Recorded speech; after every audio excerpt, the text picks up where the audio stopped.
Vous suivez Caméra Mosaïque sur MCTV, la chaîne 283 dans la zone métro-sud et la région métropolitaine de Boston. Notre invité ce soir, le consul général de France en Nouvelle-Angleterre, c'est M. Fabien Fieschi. C'est sa première participation à une émission de Caméra Mosaïque depuis son arrivée à Boston l'année dernière. Bonsoir Yves Cajuste et merci de m'accueillir. Bon, puisque c'est votre première visite ici en nos studios, ce n'est pas dérangeant de vous demander de vous présenter à nos téléspectateurs. Bien entendu, pas de problème. Donc j'ai 40 ans, je suis marié, j'ai deux garçons. Je suis né en fait dans la région parisienne et puis j'ai fait des études ensuite de sciences politiques. Et puis ensuite, je suis parti au Japon, compléter mes études pendant 1 an. Et c'est un peu ça qui m'a donné le goût des affaires internationales, de la diplomatie. Et donc, je suis devenu diplomate. Et donc, depuis que je suis entré au ministère français des Affaires étrangères, j'ai travaillé principalement sur le Japon, l'Asie, mais aussi les questions de désarmement et puis sur les questions de droits de l'homme également. Et je suis maintenant donc à Boston depuis 1 an comme consul général.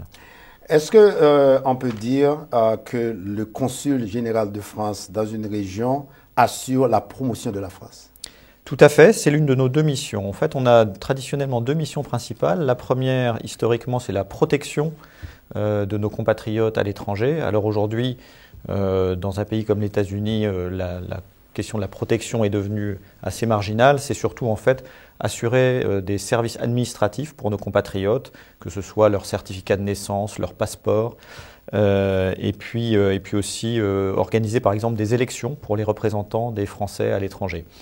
L'autre partie, comme vous l'avez dit, c'est la promotion des intérêts de la France, de l'image aussi de la France aux États-Unis et donc dans le cas de Boston en Nouvelle-Angleterre. Et pour ça, donc, nous avons des activités dans le domaine de la culture, de l'enseignement de la langue française, de la science, du soutien aux entreprises françaises notamment. Et quand vous parlez de Nouvelle-Angleterre, bon, c'est votre circonscription. Oui. Et c'est combien d'États finalement? Alors, c'est une bonne question parce que on dit Nouvelle-Angleterre. En fait, c'est la Nouvelle-Angleterre moins le Connecticut.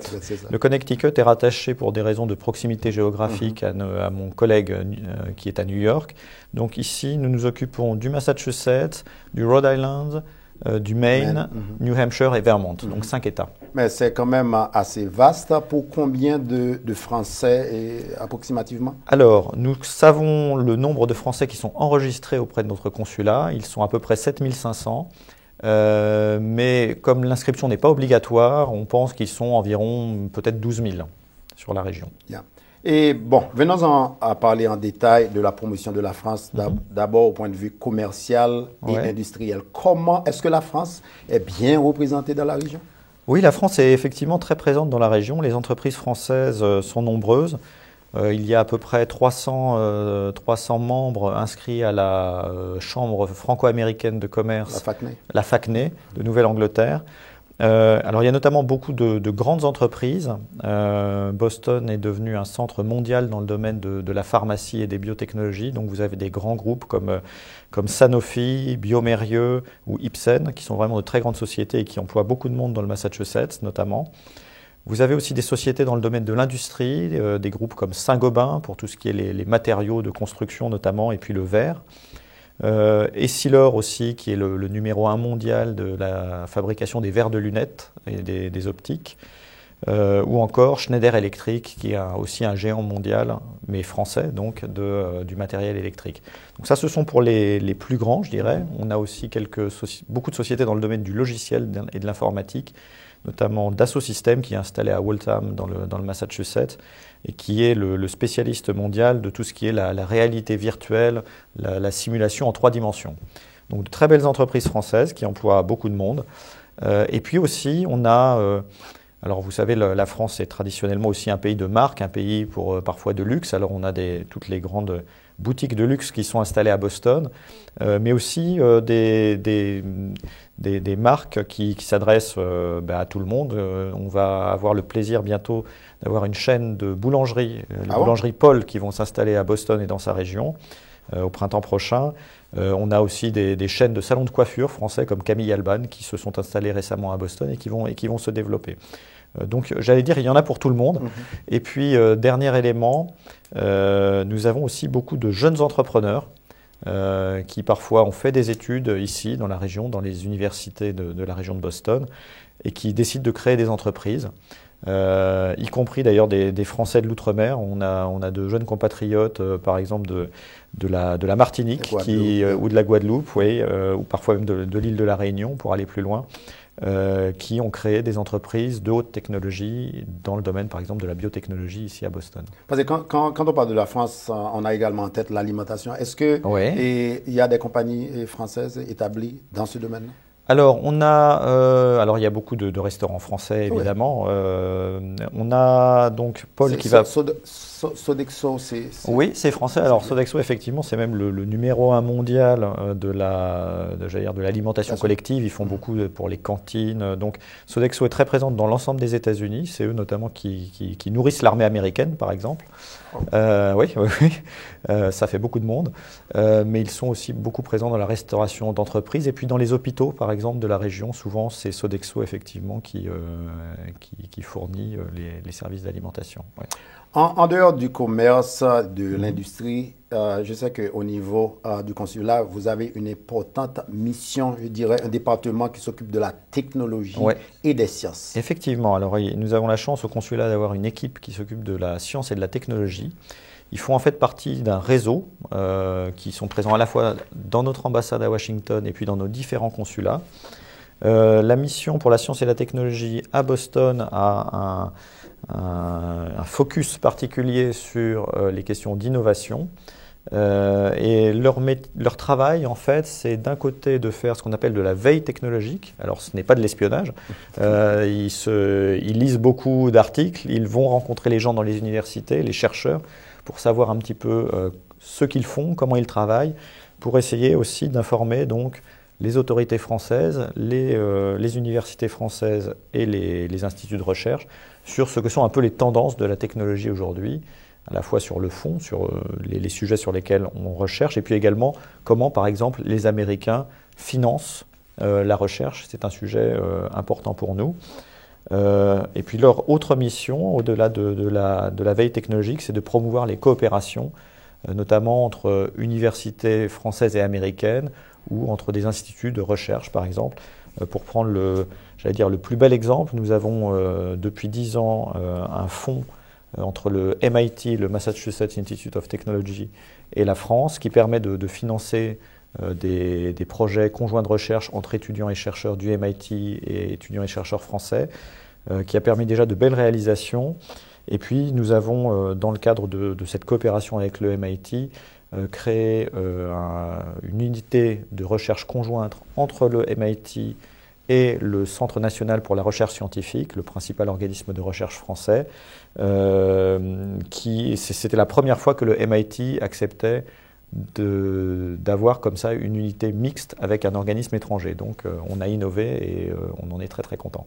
Oui, est-ce que dans le cadre de cette coopération, il y a des chercheurs français qui viennent à MIT? Tout à fait.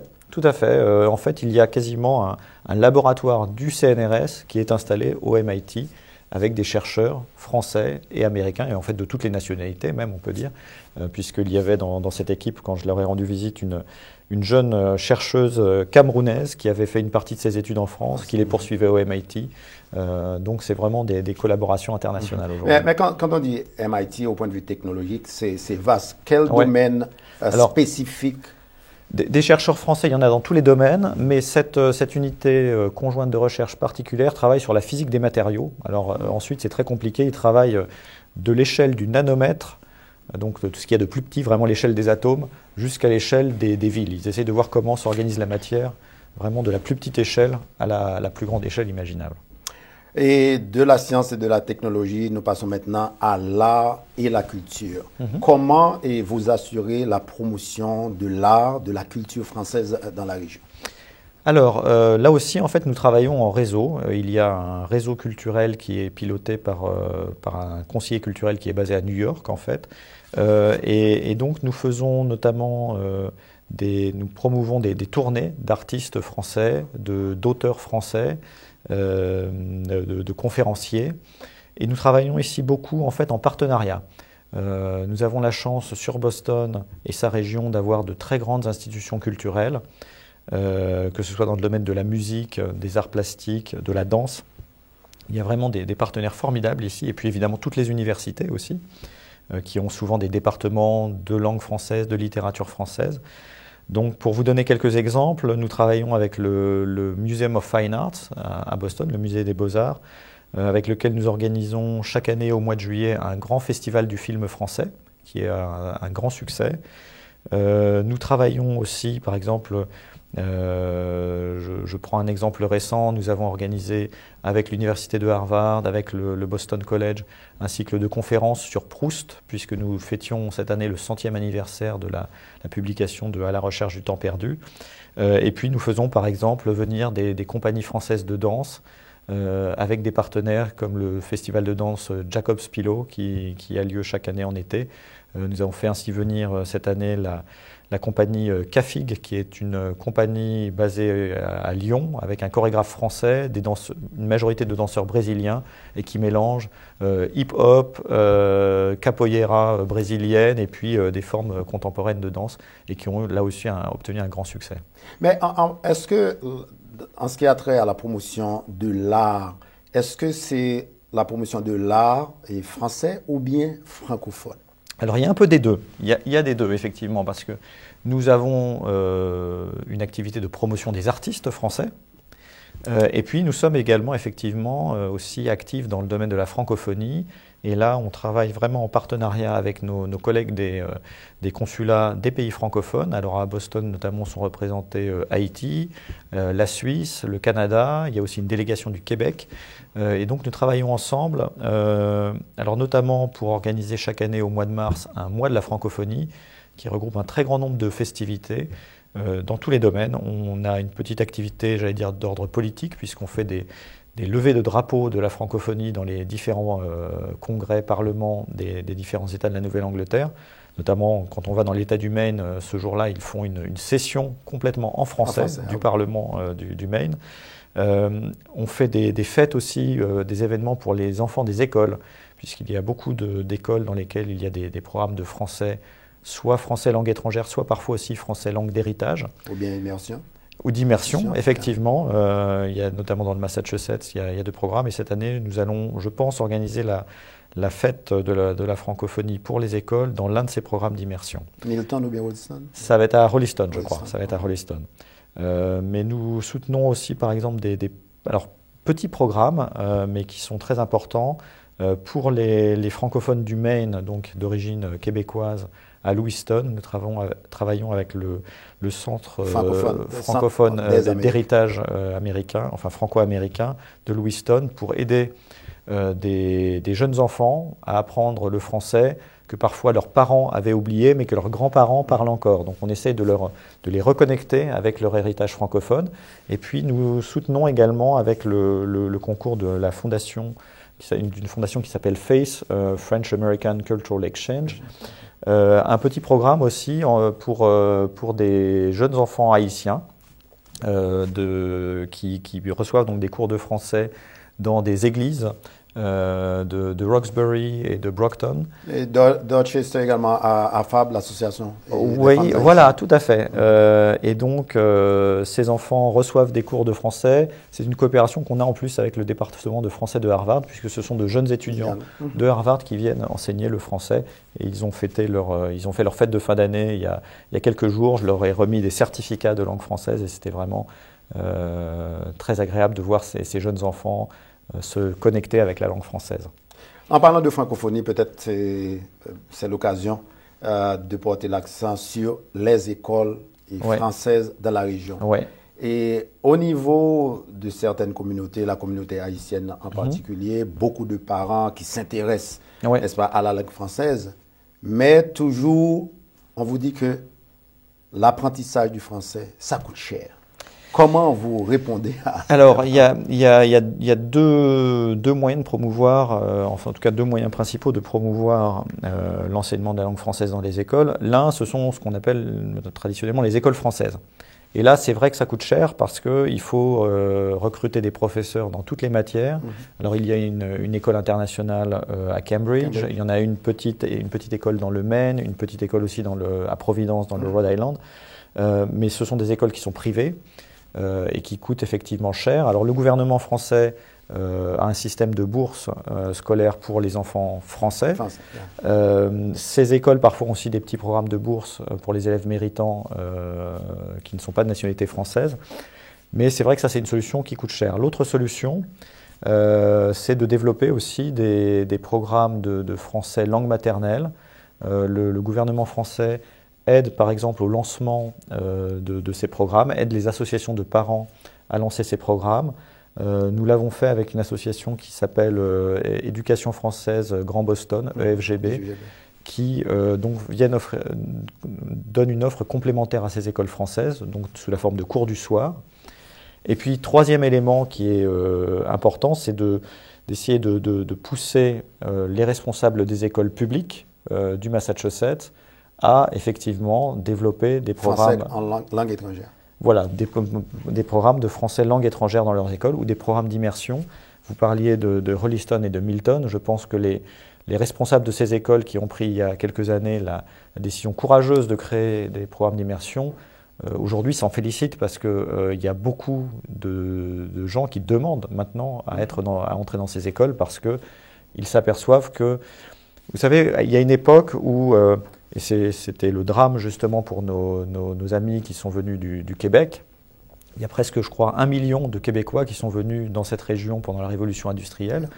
Mais à l'époque, eux tenaient à la langue française, mais l'attitude générale, c'était de dire il faut vous assimiler aux États-Unis. Pour vous assimiler, pour réussir, le français va vous gêner. Oubliez le français, apprenez vite l'anglais et oubliez le français parce que ça va vous gêner pour apprendre l'anglais. Aujourd'hui, heureusement, on est revenu un peu de cette période et je crois que de plus en plus de gens comprennent aujourd'hui que nous sommes dans un monde globalisé, qu'on parle français. Apprendre une autre langue, c'est un atout. C'est un atout parce que Haïti est proche, le Canada est proche et il y a beaucoup de francophones. Et puis il y a des gens qui parlent français sur les 5 continents. Il y a à peu près 220 millions, je crois, de francophones dans le monde aujourd'hui.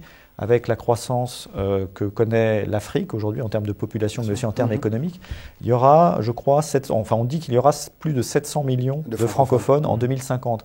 Donc forcément, apprendre le français, c'est un atout.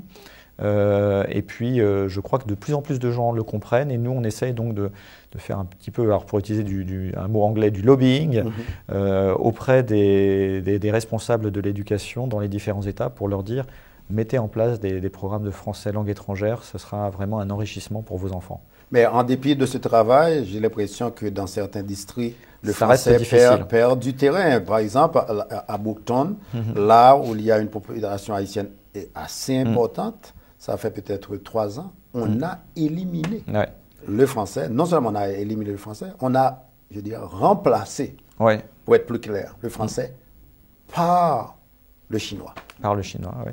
Mais il faut se battre. Et nous sommes là aussi pour soutenir quand il y a des programmes de français qui sont menacés. Moi, je suis tout à fait prêt à me mobiliser, à écrire des lettres, à aller voir les gens pour les convaincre que c'est une erreur, de supprimer des programmes de français.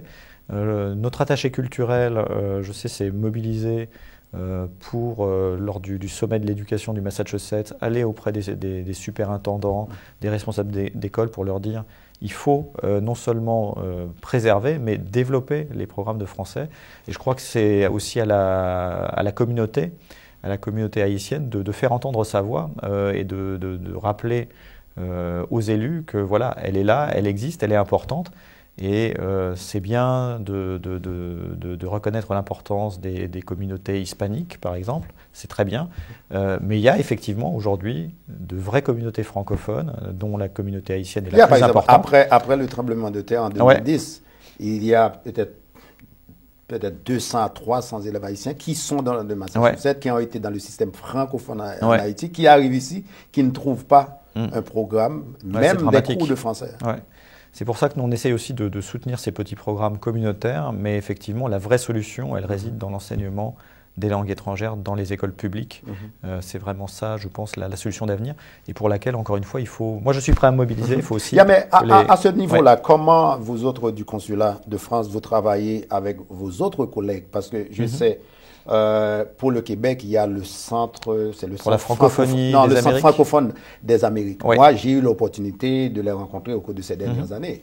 Mais en fait, d'action pour promouvoir l'apprentissage du français, il n'y a pas vraiment grand-chose de ce côté-là. Est-ce que vous travaillez en collaboration à ce niveau-là avec vos autres collègues? Oui, on essaye. On a donc, par exemple, les programmes qu'on a fait avec le concours de la Fondation FACE. On a aussi, pour certains, reçu le soutien du Centre pour la francophonie des Amériques. Et puis je crois que le problème à Lewiston, dans le Maine, c'est également financé par le Centre francophone. Oui, voilà, tout à fait. Et donc, ce que nous essayons de faire, je crois, c'est cette action que nous avons, par exemple, avec le mois de la francophonie. La raison pour laquelle nous faisons aussi ces levées de drapeaux, c'est parce que c'est une occasion pour nous de plaider auprès du personnel politique.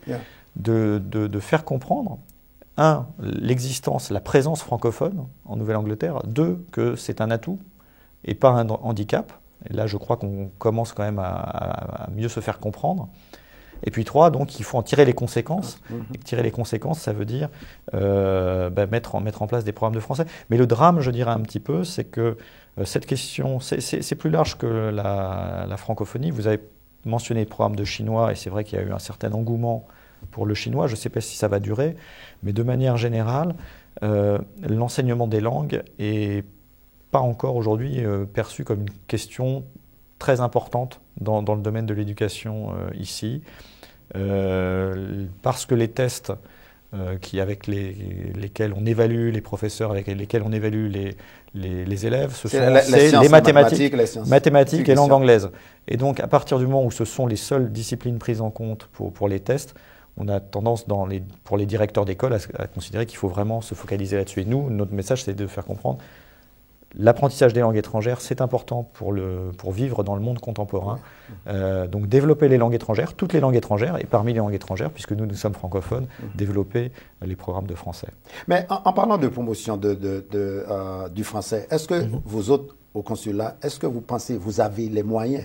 Je connais très bien vos services, des gens assez compétents, etc. Mais est-ce que vous avez les moyens?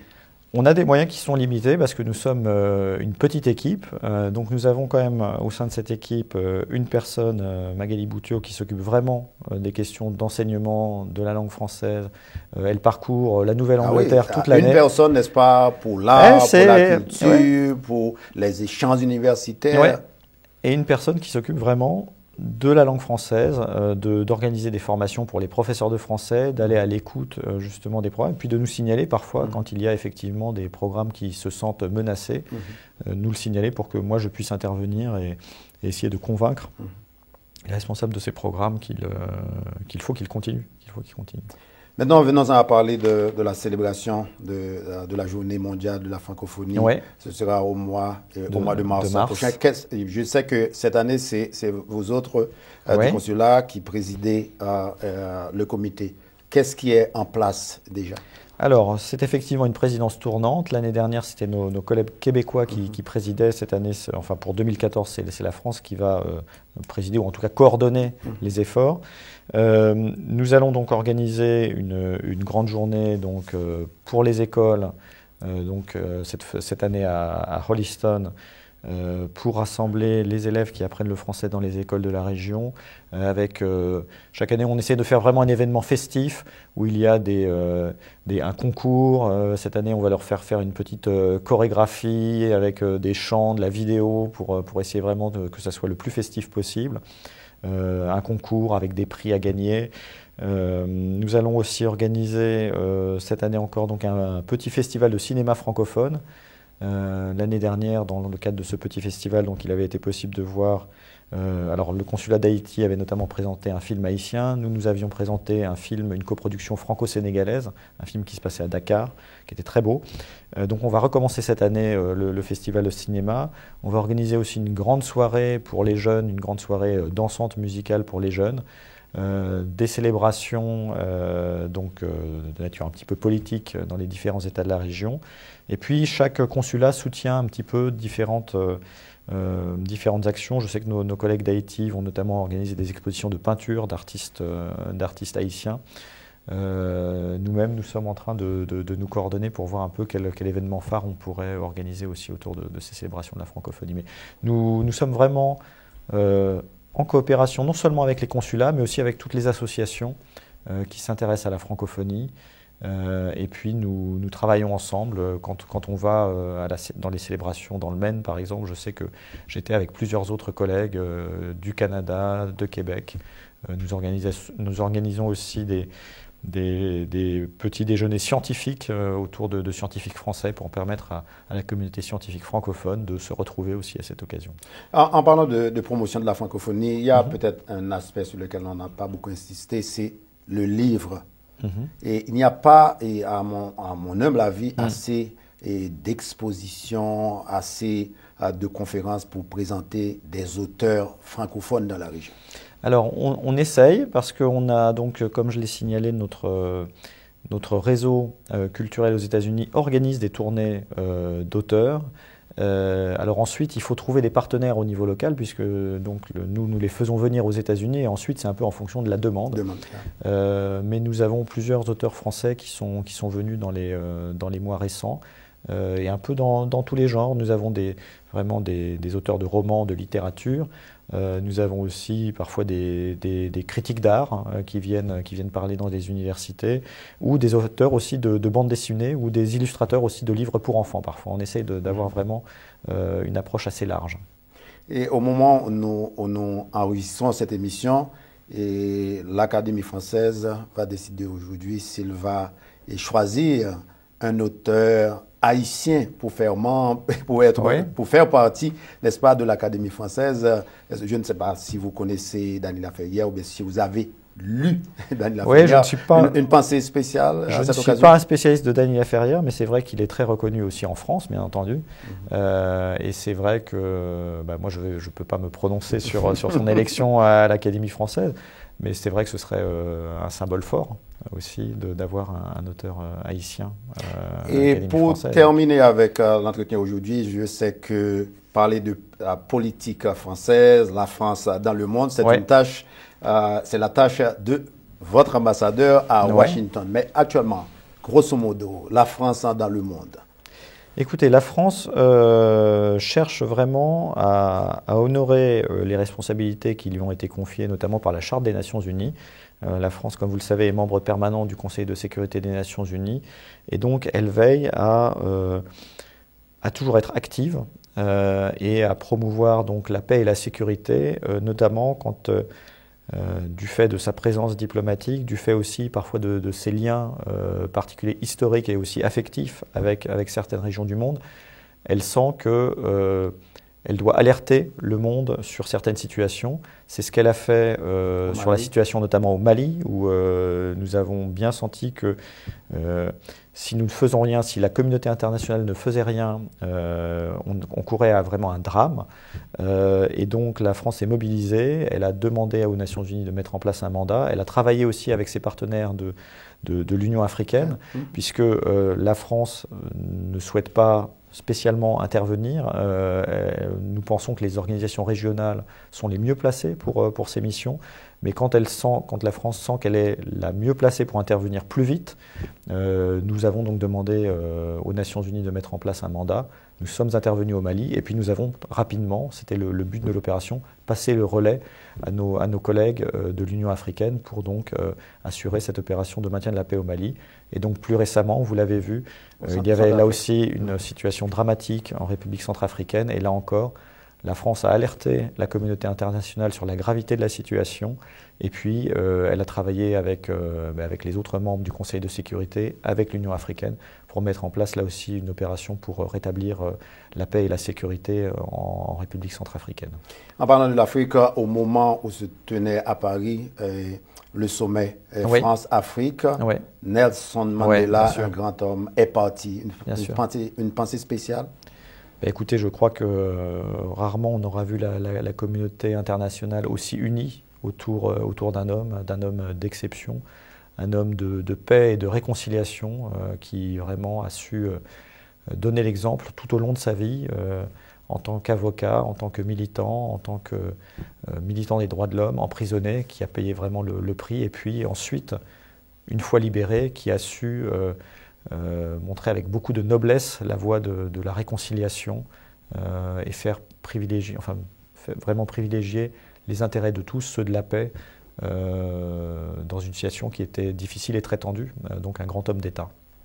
Eh bien, au nom de tous les téléspectateurs de Caméra Mosaïque et de InfoHaïti.net, merci de votre participation. C'est vraiment moi qui vous remercie de m'avoir accueilli dans votre programme et je souhaite vraiment saluer tous vos téléspectateurs. Merci. Merci.